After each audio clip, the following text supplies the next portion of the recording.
দুর্গা পুজো special mutton কষা আমি তৈরি করব। তার জন্য আমি 750 গ্রাম মাংস আমি ভালো করে ধুয়ে নিয়েছি। এবারে আমি এটা ম্যারিনেট করব।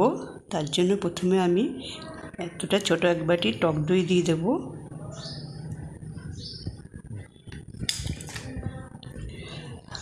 টক দই দিয়ে দিলাম, আর ছোট চামচের 1 চামচ হলুদ, আর একটু সর্ষের তেল,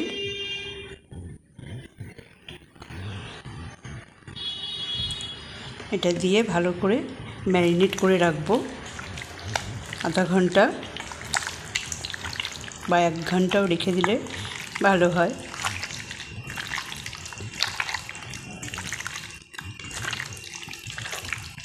তেলটা দেওয়াতে মাংসটা খুব সফটনেস আসবে, আর টক দই দেওয়াতে তাতে নরমও হবে, খেতে সুস্বাদু হবে।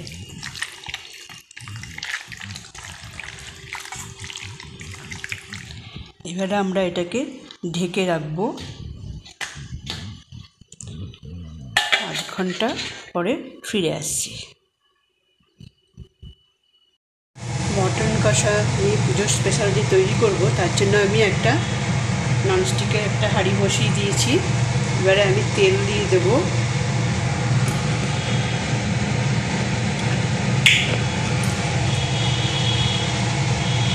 সর্ষের তেল দেবো আমি।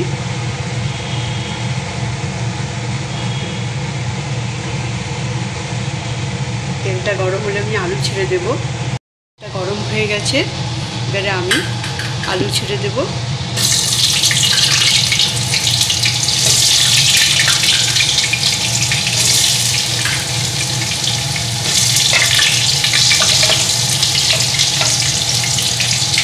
আলুটাকে একটু হালকা ভেজে নেব। অল্প নুন দিয়ে দেবো।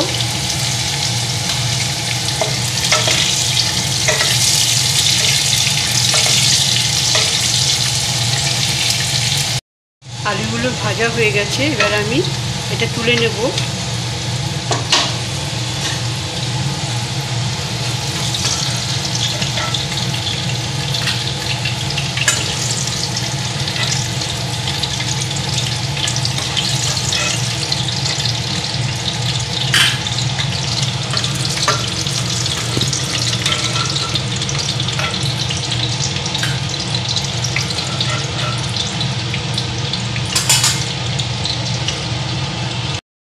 আমি ফোড়ন দেব। একটা তেজপাতা আর একটা শুকনো লঙ্কা চিড়ে দিলাম।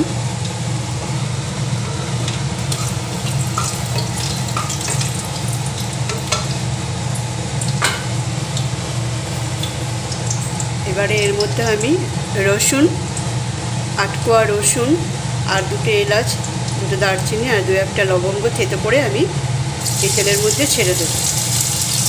আগে এটা দিলে ফ্লেভারটা ভালো আসে, মটন কষার একটা ফ্লেভার খুব ভালো হয়।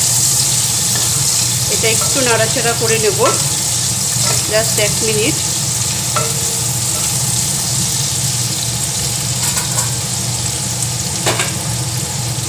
এবারে আমি পেঁয়াজটা ছেড়ে দেব। গ্রেট করে নিয়েছি আমি 4টে পেঁয়াজ, মিডিয়াম সাইজের পেঁয়াজ। এবারে এটাকে নেড়ে নেব। একটু লাল করে ভাজতে হবে এটা।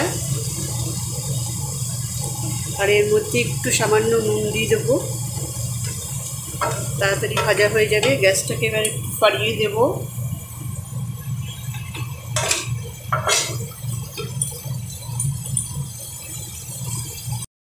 পেঁয়াজটা আমার ভাজা হয়ে গেছে। এবারে আমি একটু টমেটো পেস্ট করে রেখেছি, সেটা দিয়ে দেবো। একটু নেড়ে নিয়ে তারপরে মাংসটা ছেড়ে দেবো। হালকাভাবে একটু নেড়ে নেব।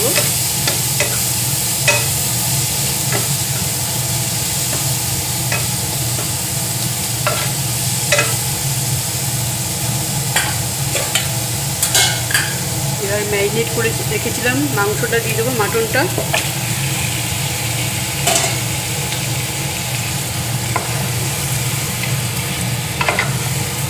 ভালো করে নেড়ে নেব।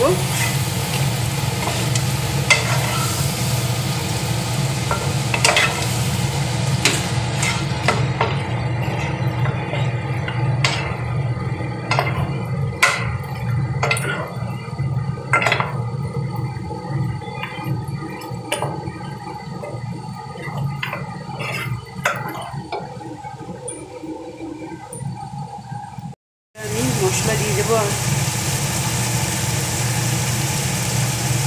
1 চামচ হলুদের গুঁড়ো, 1 চামচের 1 চামচ জিরের গুঁড়ো, আর দিয়ে দেবো 1 চামচ লঙ্কার গুঁড়ো, আর একটু দিয়ে দেবো। দিয়ে এবার নাড়াচাড়া করে নেবো। মশলাটা ভালো করে কষাতে হবে।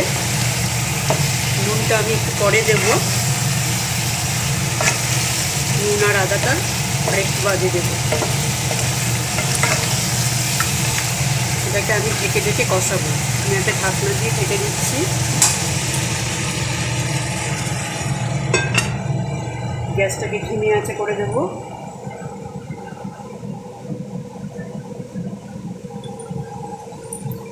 আর কষতে থাকুক। ফিরে আসছি 5 মিনিট বাদে। ঢাকনাটা খুলে নিয়েছি, দেখুন কষতে আসছি। এবারে আমি আদা বাটা দেবো, একটু আদা বাটা, আর দেবো নুন যার যার পরিমাণ মতো দেবে। দিয়ে এবারে আরও কষাবো।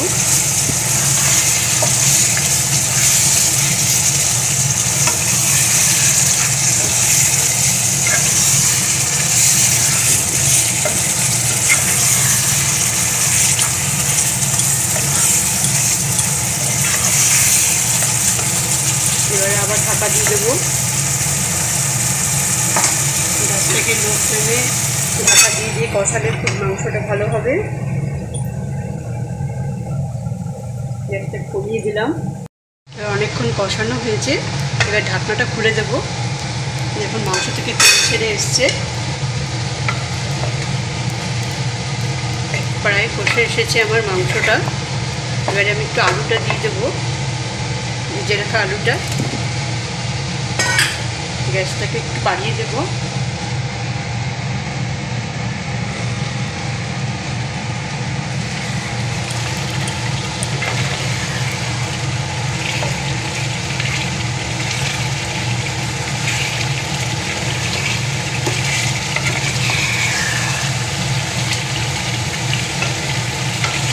আর একটু কষাবো 5 মিনিট কষিয়ে, তারপরে একটু গরম জল করে রেখেছি সেটা দেবো।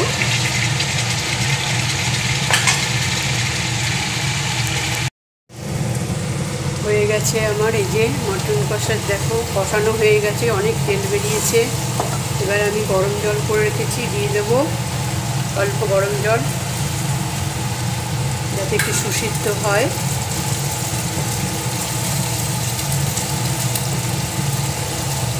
আর একটু দেবো।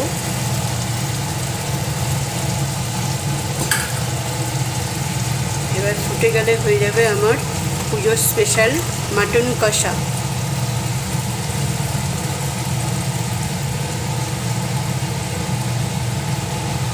টকবক করে ফুটুক, 5 মিনিট পরে অফ করে দেবো। এবারে আমি গ্যাসটাকে বন্ধ করে দেবো। আমি আর গরম মশলা গুঁড়ো দেবো না, ফোড়নে দিয়েছিলাম, দিলেও হয় আবার না দিলেও হয়। সেহেতু আমি এখন আমার রেডি হয়ে গেছে পুজোর স্পেশাল মাটন কষা। অফ করে দিলাম গ্যাসটা। তৈরি হয়ে গেল আমার পুজোর স্পেশাল মাটন কষা। আপনারা পুজোর সময় এটা তৈরি করে খাবেন, অবশ্যই ভালো লাগবে। ধিমে আছে এরকম কষিয়ে কষিয়ে করলে খুব সুস্বাদু হবে। দেখুন কালারটা কত সুন্দর এসছে। আর ভালো লাগলে আপনারা এটা শেয়ার করবেন সবার কাছে, আর লাইক কমেন্ট করতে কিন্তু ভুলবেন না। তাহলে ভিডিওটা দেখার জন্য অনুরোধ রইল।